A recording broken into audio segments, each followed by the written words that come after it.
It's one of the most controversial reality shows of all time. I think maybe the biggest thing that I don't like about this show is that it seems to manipulate the contestants. It's upsetting in a lot of ways. What this producer and all the people who worked for him did to this poor guy. I don't know what your values are, but certainly this show does not fit in any set of values. Most reality shows are about singing, cooking, or dancing, but others were created just to shock or disgust viewers. Some of these shows were so bad, viewers sued the network for airing them. Today, we're diving into the worst. We'll look at TV's most disturbing reality shows, starting from the least to the most shocking. So my goal this year is to give you guys double the amount of videos without sacrificing quality. And in order for me to do that, we gotta keep Visual Venture growing. So 75% of you guys aren't subscribed, and it would mean the world to me if you did. And I promise to give you more fire content. I'm Visual Venture, you are awesome. MILF Manor. Google MILF Manor and you'll see headlines like MILF Manor is the worst thing I watched this year. MILF Manor is a show that should not exist and everyone involved is going straight to hell. And people might have not been overreacting. Their biggest problem was the show's insane concept. MILF Manor was a dating show that premiered in January 2023. It followed 8 women in their 40s and 50s who wanted to date younger men. So the producers handpicked a group of guys who seemed like perfect matches. Please head to the house where you will meet the new men in your life. Let's go! But as soon as the guys walked out, the show took a disgusting turn. Woo! That's my mom right there. These weren't just random young men. They were the contestants' own sons. They were the sons of the older women. That meant that every son had to watch his mother flirt, kiss, and date right in front of him. And the moms had to watch their sons do the same. I knew my son Gabriel was going to be in Mexico with me. I thought he was going to be on a separate dating retreat, but he's in my dating pool. But that was just the beginning. Instead of giving everyone separate rooms, the producer forced each mother and son to share a bedroom. So if a mom wanted alone time with one of the other guys, she had to kick her son out. Viewers were horrified, calling the show demented and weird. However, for the mothers and sons on the show, the experience was worse. By the second episode, one of the sons was left legitimately traumatized after finding out what his mother did. The producers needed to keep the show exciting, so in every episode, contestants were forced into awkward challenges. In episode 2, they had to guess each other's inappropriate secrets. That meant that sons had to sit there and listen to their mom's bedroom experiences and vice versa. Obviously, it did not end well. During the challenge, one of the moms confessed to doing something with her son's best friend. Okay, my secret is I with your best friend. The son was speechless. He later told the show producers that he felt traumatized by the savage news. This is something I never saw coming. I did not expect this at all, 0%.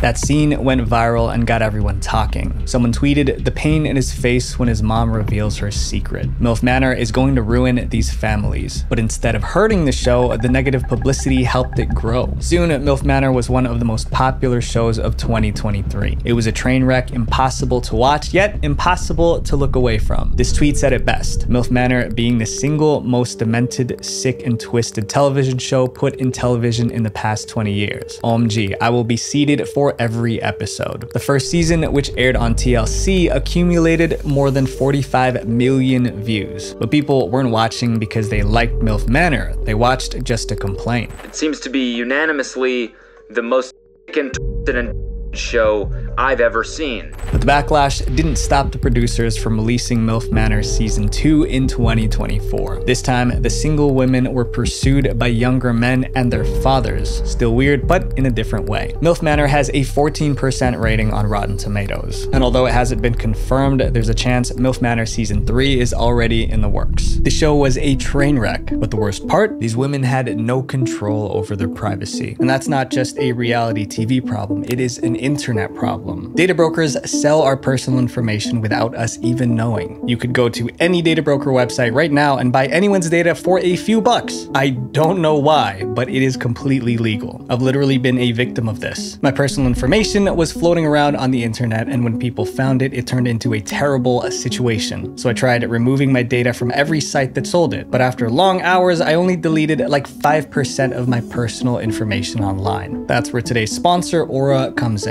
They scan data broker websites to find out where your information is being sold without spending hours. And watch, after a few weeks, you'll notice less spam. But most importantly, when you search yourself up, you'll stop seeing your private information online. Aura also monitors the dark web and alerts you if your data has been leaked. And if someone tries to open credit or bank accounts in your name, they let you know instantly. And in the very worst case scenario, they provide up to $5 million in identity theft insurance. Aura even includes a VPN with over 100 virtual locations for even more privacy. You guys, I genuinely recommend going to my link aura.com/VV to try 14 days for free, because that'll be enough time for Aura to find out if any of your personal data is exposed. If I did this earlier, it would have saved me a ton of time and money. Everyone knew this next show would cause chaos because it involved kids, but the producers went ahead and made it anyway. Kid Nation. In 1954, someone wrote a book about kids trying to survive without adults. It was called Lord of the Flies. In the story, a bunch of kids decided to create their own society on an island. But before long, everything falls apart. Tempers flare, they turn on each other, and their society descends into chaos. So everyone was shocked when CBS announced a reality show about kids building their own society. They called it Kid Nation. And no surprise, it was a complete disaster. Welcome to Kid Nation.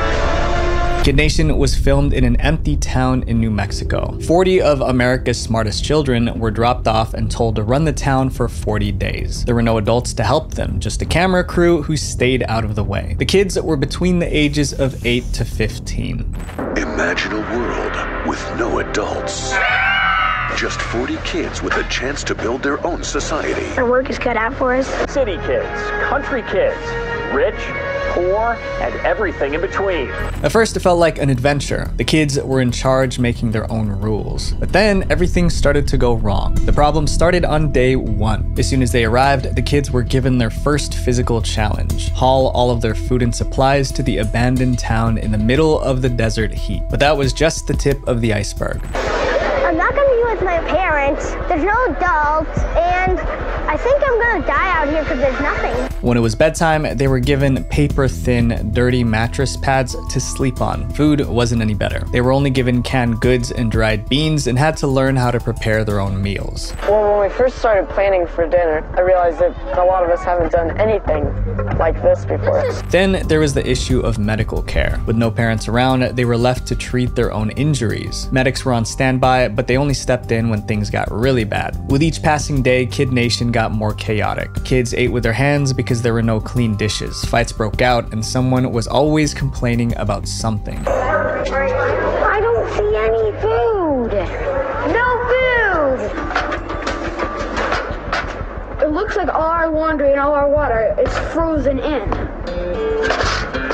But instead of stopping the show, producers just recorded the chaos. And then the police arrived to shut it all down. A few weeks into filming, New Mexico officials received an anonymous complaint about the conditions at Kid Nation. When inspectors showed up to investigate, they were turned away several times. Eventually, the show's producer were able to get law enforcement to back off. So, the mayhem continued.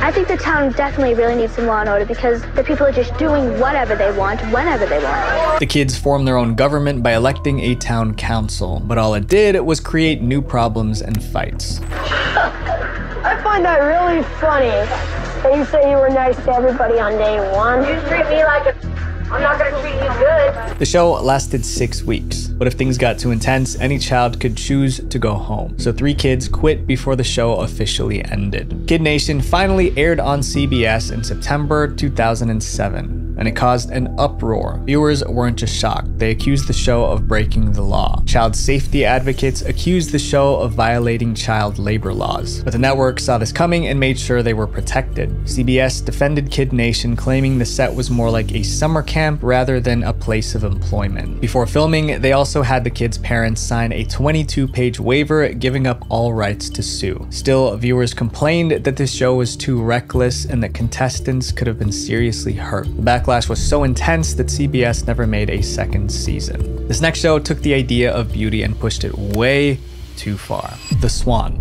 What happens when you mix plastic surgery and beauty pageants? You get this horrible show. The Swan was a reality show where women got plastic surgery to compete in a beauty pageant, and every step of the process was recorded for the world to see. But what aired on TV was so unsettling, it was called the most sadistic reality series of the decade. Each episode began with the show selecting women they called ugly ducklings. I've got hair. I feel completely unbearably disgusted with myself. For 3 months, these women went through an extreme makeover with a team that included a personal trainer, therapist, dentist, and cosmetic surgeons. But the biggest part of their transformation involved plastic surgery. Women went under the knife for dramatic transformations, going from ugly ducklings, that's the phrase the show used, to beautiful swans. Contestants got new noses, cheek implants, lip injections, and other jobs, all done at the same time. It wasn't fun. Contestants were pressured into surgeries they didn't want. One woman was scolded by one of the plastic surgeons for refusing a nose job. Another woman felt mounting pressure from the show to continue getting more work done to her body. But things didn't get any easier after the surgeries either. For 3 months, contestants were completely isolated from their friends and family, only allowed brief phone calls each week. But the strangest part was that they weren't allowed to literally see themselves. Every mirror they came across was covered. On top of that, they endured intense workouts, strict diets, and therapy sessions. If they didn't keep up, the coaches would tear into them. One contestant was harshly scolded just for ordering cream cheese. It was a complete emotional shock. At the end of the 3 months, their final transformation was revealed. It was like going to bed and waking up looking like a different person. No way. Oh my God. But the show wasn't over yet. Each season, 9 contestants were chosen to move on to the Swan beauty pageant. Those who didn't qualify for the pageant were simply sent home with no further support. That was pretty cruel considering they just went through life-changing surgeries.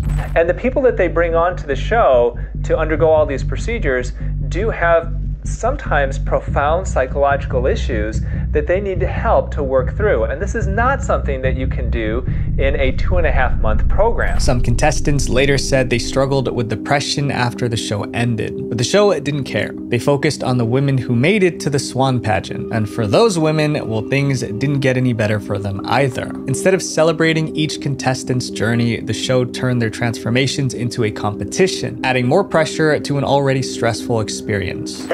We've been, relying on each other, and then all of a sudden they're going to pit us against each other, not by our choices. The Swan pageant was a standard beauty contest with categories like evening gown, swimsuit, and lingerie. Whoever was considered the most transformed woman at the end was crowned the winner.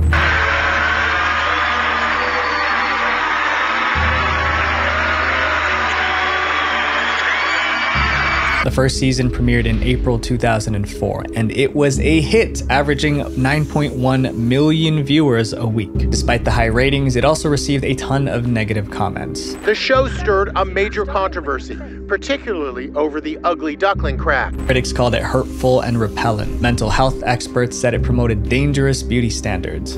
But the whole setup and the people standing back there, it seems so contrived and fake that I just don't like it. Even plastic surgeons spoke out, saying it was risky to put contestants through so many surgeries in such a short time. After 2 seasons of non-stop criticism, The Swan was canceled. But as time passed, its reputation only got worse. Entertainment Weekly ranked it the worst reality television show ever produced. This next show wasn't just deemed disturbing by the public. I think we can all agree that the premise itself was meant to be as shocking as possible. My Strange Addiction.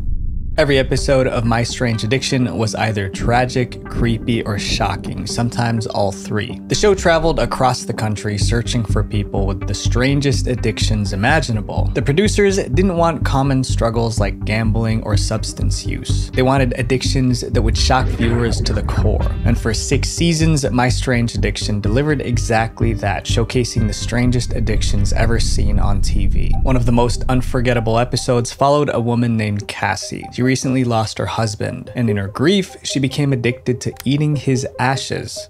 First, I lick my finger, and I don't just dip it in. I swirl around to kind of feel and get it caked on there good. and then I just ate it. Then there was Nathaniel, who was in a romantic relationship with his car. He kissed the car, took it on dates, and even got intimate with it. Love you, baby. It was love at first sight. His body and then his interior and everything just together just seemed to fit. And I just felt an instant connection. Some addictions were more about appearances. One man spent thousands of dollars on surgery to look like a celebrity. Some people buy fancy cars or fancy mansions, and what I do with my money is I get surgery to look more like Justin Bieber. Then there was a woman who ate beds, literally. My name is Jennifer, and I'm addicted to eating mattresses. Some of these addictions weren't just strange, they were dangerous. A woman named Lori couldn't fall asleep without her blow dryer turned on next to her. Firefighters warned her it was a serious fire hazard, but she couldn't stop. She, one night, turned on this blow dryer, and the sound of it, the warmth of it, just instantly put me to sleep. And from that night forward, I was hooked. The show quickly became a hit. With each episode, the addictions got stranger and more shocking. But then one addiction was so bizarre that viewers started to wonder if the entire show was fake. In season 3, episode 27, a woman appeared on the show with a not-so-safe craving. My name is Shannon. I'm 20 years old, and I'm addicted to drinking gasoline. This episode was so outrageous it made people start asking questions. A Quora user wrote, "Can someone actually drink gasoline daily without ending? I just can't believe she's walking and talking normally. This has to be fake, right?" That person wasn't alone. On Reddit, there was a whole conversation about if the show was fake. I mean, how could someone eat a mattress and not end up in the hospital? And that led to an even bigger question. If these addictions were real, was the show actually helping anyone or just using their struggles for entertainment? Most shows about addiction try to help people recover. My Strange Addiction didn't. It just filmed their struggles and moved on. The show pretended to care. Toward the end of the show, a therapist is usually brought in to assess the addiction and advise on the best course of action for the individuals to take. But most of the time, the therapist's advice wasn't helpful. One critic said it best: "Afflictions are fascinating, but too much time is spent gawking at their odd behavior as opposed to treating it. Only in the final moments do therapists pay a visit, and they oversimplified things by suggesting exercise and journaling." After 6 seasons, My Strange Addiction ended in 2015. Till today, clips from the show still go viral, but no one can answer the biggest question. Were the addictions on the show real, or was the entire show one big scam? This next show was built on a foundation of lies and deception. Scare Tactics. From 2003 to 2013, Scare Tactics aired 114 episodes. And in every single one, the goal was the same: to terrify people like never before. Welcome to Scare Tactics, where the cameras are hidden and people's everyday fears are exposed. It was a hidden camera show that lured people into terrifying situations. They thought they were being hunted by monsters, abducted by aliens, or haunted by ghosts. And it was their own friends and family that set them up.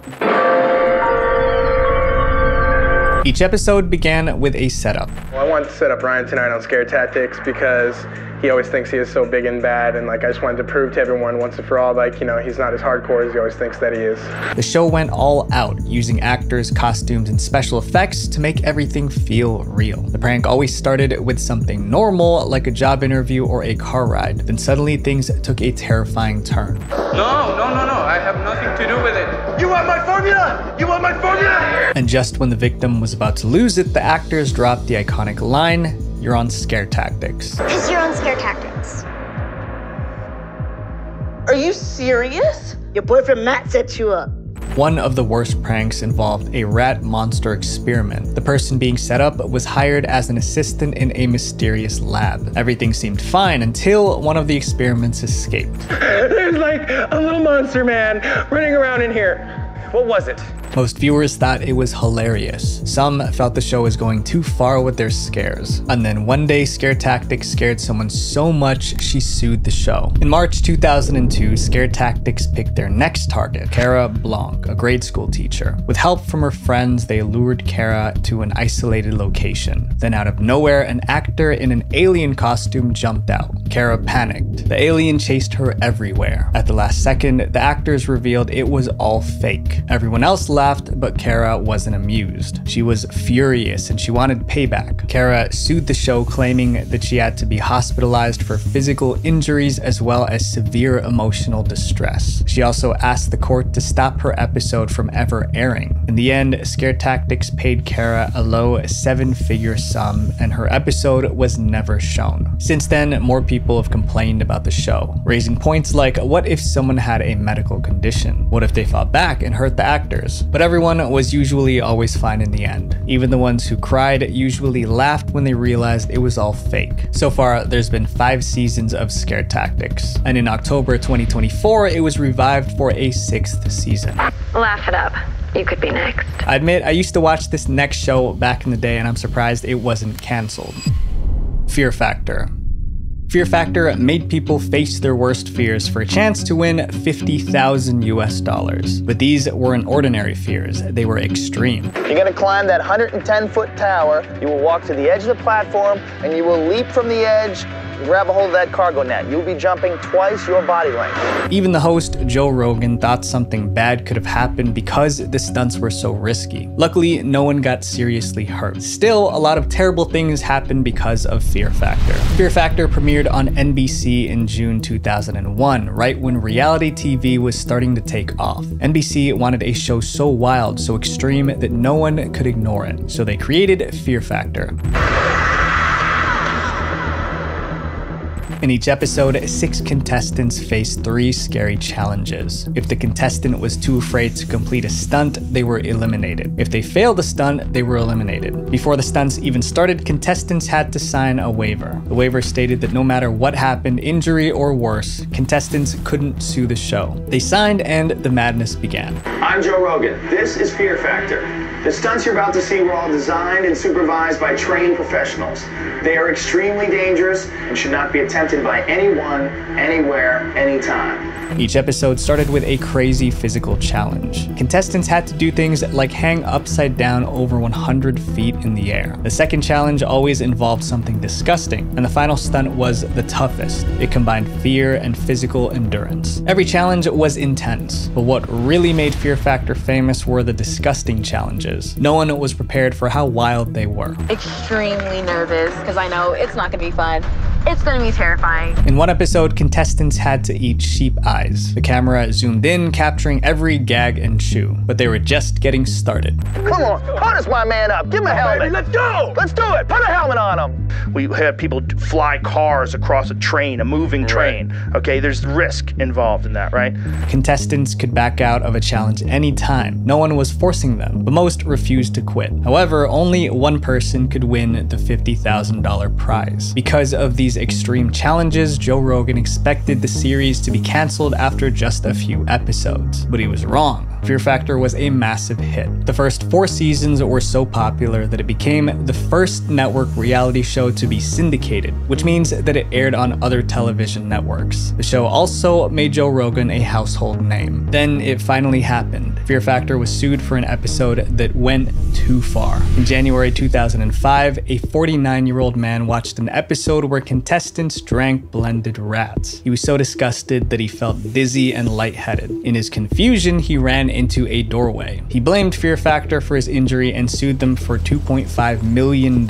He said he sued to send a message to NBC and other networks about their programming. However, his case didn't go far. A judge dismissed the lawsuit, calling it frivolous. By the 5th season, viewers were losing interest in Fear Factor. Ratings were dropping. More people criticized the challenges. By 2006, NBC had enough. Fear Factor was canceled after the 6th season. But the show refused to die. In 2011, NBC brought it back, but it was canceled again after 1 season. Then in 2017, Fear Factor returned on MTV, but it lasted only 2 seasons before getting canceled again. No reality show has punished contestants as much as this next show. Susunoo Denpa Shonen. Reality shows are supposed to be fun, but Susunoo Denpa Shonen was more like torture. And I am not exaggerating. It was literally described as this. The whole point was to push people to their breaking point. Every season, new contestants were thrown into extreme challenges to see how long they would last before breaking down. Meanwhile, millions of viewers watched from home entertained. The show ran from 1998 to 2002, and every season was brutal, but season 1 was the worst. The first season aired in January 1998. It was called Denpa Shonen: A Life in Prizes. The contestant was a 22-year-old man nicknamed Nasubi. The producers wanted someone desperate for fame, someone willing to take on a mysterious challenge without asking too many questions. Nasubi was perfect. He was an unknown comedian trying to make it big. When producers offered him the opportunity to be on TV, he figured it was his big break. Since it was a new show, the producers explained the rules to Nasubi. He would be locked in a tiny apartment without furniture or appliances. He would have no food, no clothing, and no contact with the outside world. His only way to survive would be by entering magazine sweepstakes and winning prizes. He would basically enter contests where he had a chance to win prizes, but there's a catch. The prizes are completely random. You could enter a sweepstake hoping to win a car, but instead you might win a box of ramen noodles. You never know what you're going to get. That was Nasubi's reality. If he won food, he could eat. If he didn't, he went hungry. If he won clothes, he could wear them. Producers told Nasubi he would be released once he won 1 million yen worth of prizes. That was equivalent to around $8,000 at the time. They also promised the footage wouldn't be streamed live. Instead, they would record everything, edit it down, and turn it into a television special. But that was a lie. It was like a real-life Truman Show. It was broadcasted live. Unbeknownst to him, the show was broadcast weekly across Japan to more than 15 million viewers. Nasubi thought he was signing up for a challenge. Instead, he became the subject of a twisted social experiment. Nasubi expected to win 1 million yen in prizes in a couple of days. Then he would be released. But days turned into weeks. Weeks turned into months, and he wasn't winning much. Viewers watched as Nasubi filled countless sweepstake entry forms, celebrating with a dance each time he won a prize.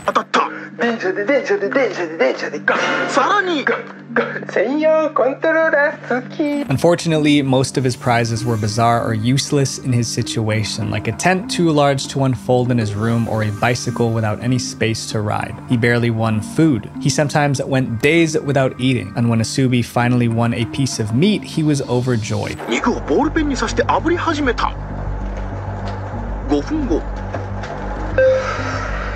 美味しそう。 He also had no human interaction, so he talked to himself and the camera. After a couple of months, it seemed Nasubi was slowly losing his mind. All this time, he had no idea that 15 million viewers around Japan were watching his every move. Nasubi knew the door was open and that he could leave if he wanted to, but he kept going, determined to reach his goal. At first, I was excited, and I was thinking about all kinds of things, like how to do something funny in this space. After about a week, I began to worry about whether I could really continue this on my own. It took Nasubi 15 months to win enough prizes to be set free. 15 months of isolation and hardship. Nasubi's story is the most infamous, but other contestants went through extreme challenges too. In one season, 2 men had to hitchhike all the way from South Africa to Norway. In another, contestants were stranded on a desert island and told to build a raft to escape. These weren't just challenges, they were life or death situations disguised as entertainment. Despite the cruelty, Susunu Denpa Shonen was a hit in Japan. Viewers loved watching it. But over time, people started to condemn the show. It felt morally wrong to push people to their limits just for entertainment. It's upsetting in a lot of ways.